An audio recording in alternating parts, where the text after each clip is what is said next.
Fala galera, TV Cult de volta a mais um vídeo do Veda, lembrando que no mês de abril publicamos vídeos todos os dias. E hoje falaremos sobre 10 curiosidades de uma das maiores cantoras que este país já viu passar por aqui. Mas antes, já se inscreve no canal, ativa o sininho para receber todas as notificações dos conteúdos que estamos fazendo para você.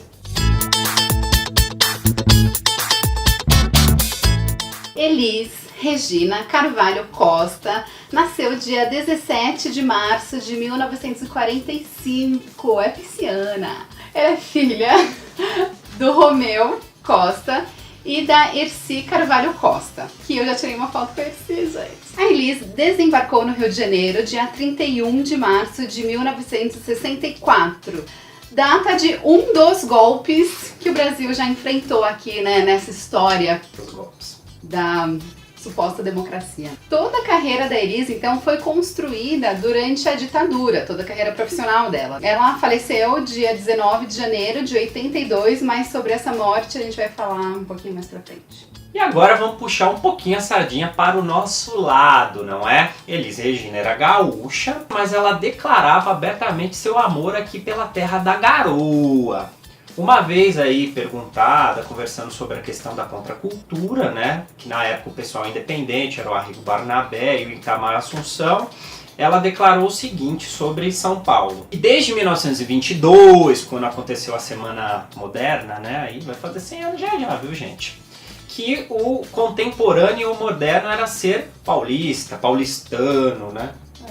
Paulistano, meu. E quem não quisesse acreditar nisso, não quisesse aceitar, tudo bem, mas que era a mais pura verdade. Arrasou ele. E ela dizia que na época a música realizada aqui em São Paulo era a única verdadeiramente urbana, né? Que ela não tinha gosto nem de mato, nem de praia, que era a música do concreto aí, que era onde estava acontecendo tudo. Aqui, ó, paulista. A Elis Regina também era contemporânea da paulistana Rita Lee, mas elas não foram sempre amigas. Elas não eram muito da mesma turma e a Rita Lee diz que ela até tinha um medo, assim, sabe, da Elis, de chegar pra Elis e falar que gostava dela e tinha um medo, assim, de levar um tapa na cara. Porém, quando a Rita Lee foi presa, a Elis foi a única pessoa que foi visitá-la na cadeia. A Rita Lee estava grávida e a Elis foi lá e exigiu que chamassem médicos. Depois a Rita Lee acabou sendo solta e a partir daí a amizade só cresceu. Mas como alguém precisa de um carinho meu, não há nada que me prenda. Mas se eu sentir que um bicho me mordeu, sou mais ardida que pimenta. O nome da Maria Rita, aliás, é em homenagem a Rita Lee, que era chamada de Maria Rita pela Elis Regina. E por falar em filhos, a família da Elis Regina é o sinônimo de família musical, muito antes de algumas famílias que estão por aí tocando aí nos programas. O seu primeiro marido, Ronaldo Boscoli, era produtor musical e dono de casa de shows. E com ele ela teve o João Marcelo Boscoli, que também acabou virando produtor musical e é dono do selo Trama. O César Camargo Mariano foi o segundo marido da Elis Regina, com quem ela teve mais 2 filhotinhos. O Pedro Camargo Mariano e a Maria Rita, que é super conhecida por aí. O César Camargo Mariano, ele é pianista, né? O filho também é músico, a Maria Rita tá por aí na pista, né? Todo mundo conhece aí os ambientes. Em 1965, Elis Regina ganhou o Berimbau de Ouro no primeiro Festival Nacional da Música Popular Brasileira. Seja bem-vindo arrastando.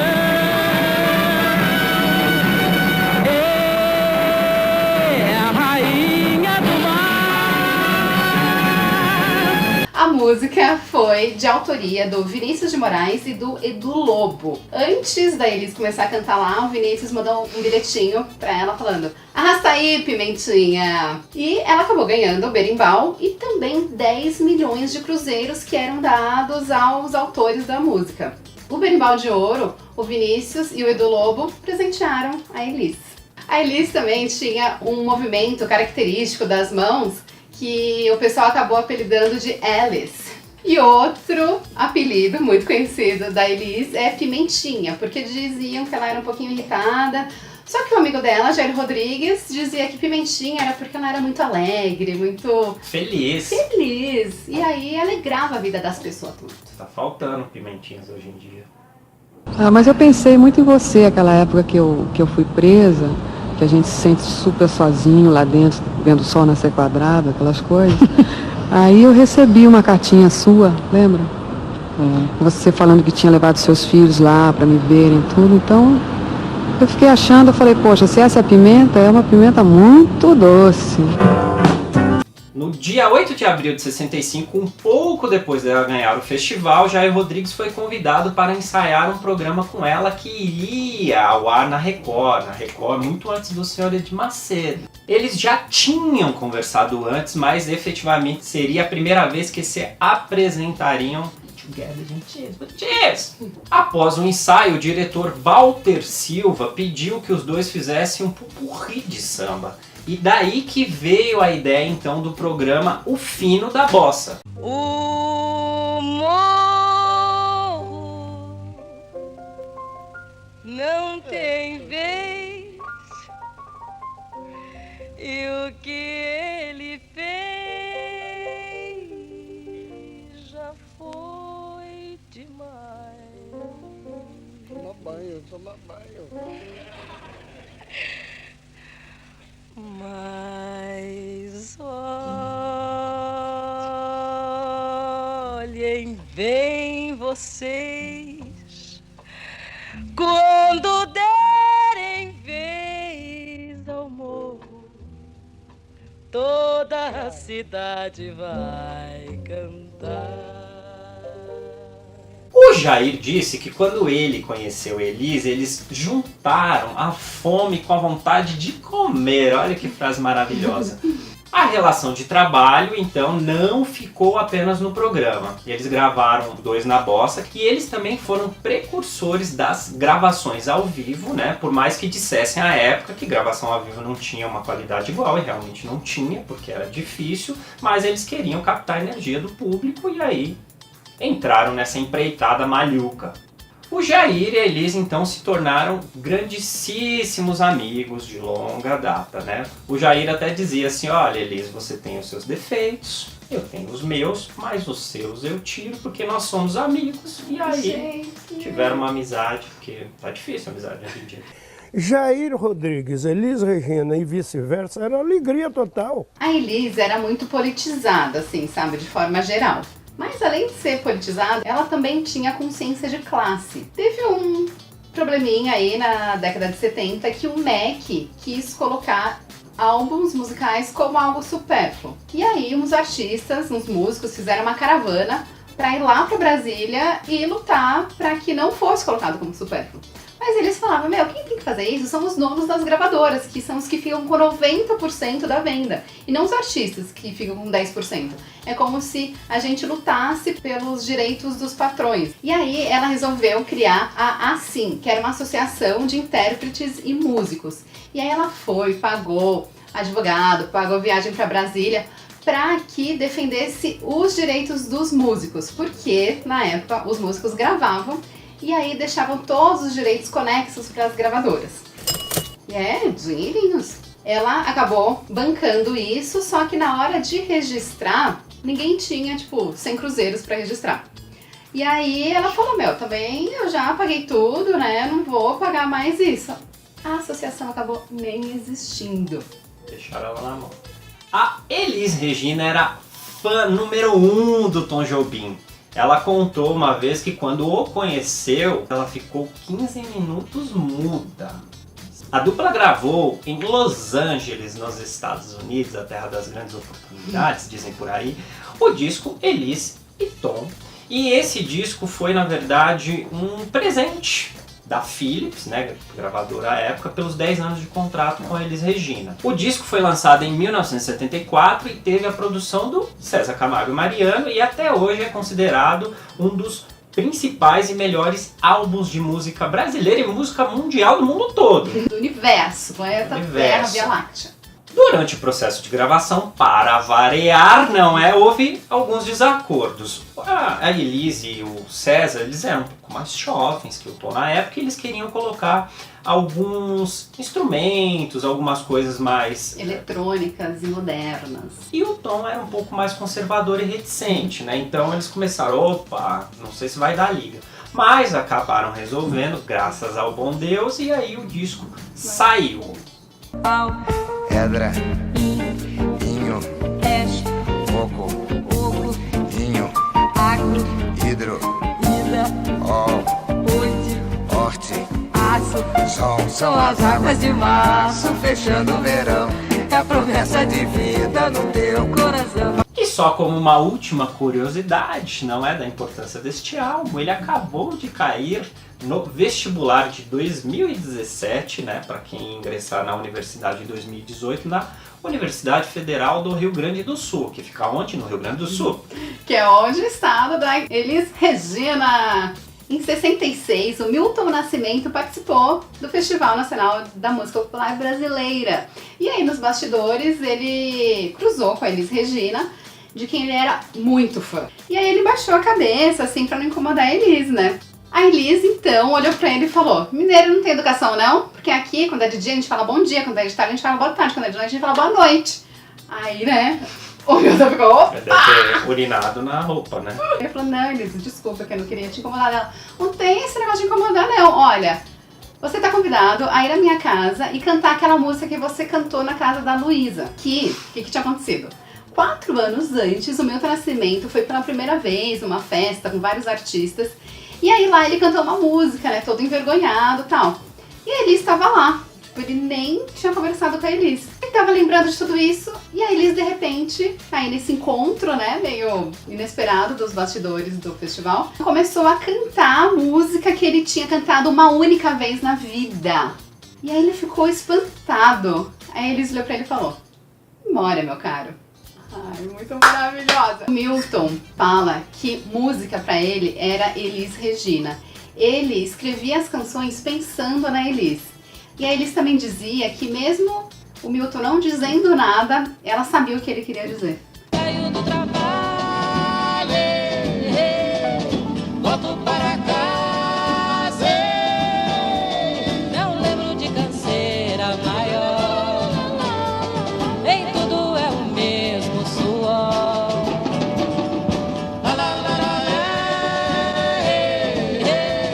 Em Fio era cartunista do mítico jornal O Pasquim, e o seu irmão Herbert, popularmente conhecido como Betinho, era perseguido político pela ditadura militar e acabou saindo fora do Brasil. O cartunista tinha uma espécie de série no Pasquim que ele enterrava alguns artistas que compactuavam com a ditadura militar na época. E quem foi uma das pessoas que ele acabou enterrando nesta série? A Elis Regina.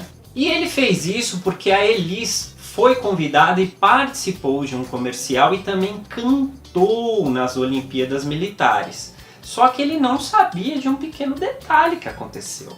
Ela meio que foi obrigada, né? Porque assim, eles pediam, aí se você não queria, eles te obrigavam. Pediam. Então ela foi obrigada a participar, né? Porque ela foi chantageada, sofreu ameaças e coisas do tipo, e ele não tinha essa informação e foi lá e enterrou ela. Ela ficou triste, para não dizer possessa, mas ficou triste com certeza. A música O Bêbado é a equilibrista, né? Imortalizada na voz da Elis Regina, tem uma parte que fala a volta do irmão do Enfio. Meu Brasil que sonha com a volta do irmão do Enfio, com tanta gente que partiu num rabo de foguete.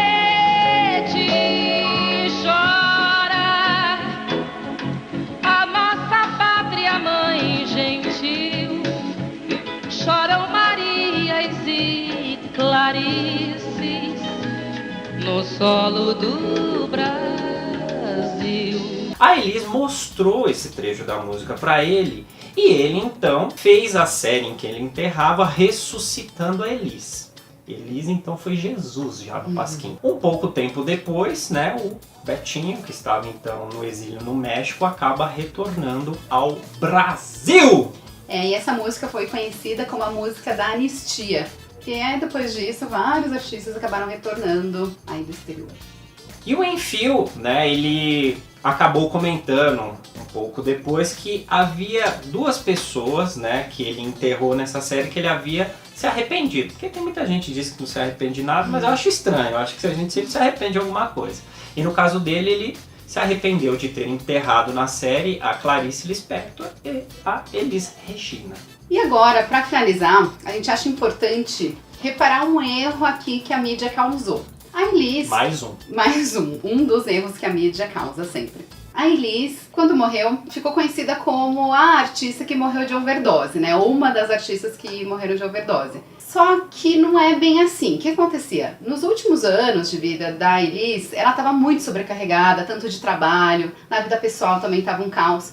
Então ela começou a tomar remédio para acordar, remédio para dormir, e nisso ia misturando com drogas listas ou ilícitas. E claro, né, algumas drogas acabam deixando as pessoas mais alertas. E aí, para continuar alerta, a Elis acabou tomando um pouquinho mais de droga, tanto lícita quanto ilícita, né? Porque lembrando que remédio também é droga. E nisso ela acabou tomando mais e faleceu. É uma overdose? Sim, só que quando a gente fala overdose, dá uma conotação de que artista é tudo drogado, sabe? E não é bem assim. Os artistas diziam que ela era uma pessoa muito perfeccionista, ela ensaiava demais, cada música ela queria o perfeito. E o Jair Rodrigues finaliza uma entrevista dizendo que o perfeito morreu na cruz. Foi o que aconteceu com a Elis, né? É isso aí, pessoal. Essas foram as 10 curiosidades sobre a Pimentinha Elis Regina, uma das principais vozes aqui do Brasil, conhecida no mundo inteiro, premiadíssima, maravilhosa. Para acompanhar outros vídeos sobre 10 fatos de outras personalidades e tudo que a gente vem gravando também de outras séries por aí, não se esqueça de se inscrever no canal, ativar o sininho para receber todas as notificações. Deixa aqui o comentário do que você tem achado aí dos vídeos que nós temos produzido. Entre em contato também pelas redes sociais para falar com a gente. E fique atento porque está acabando abril, mas não acabou. Então, vídeo todo santo dia até o último dia de abril. Um abraço e até a próxima. Com essa bateção aqui.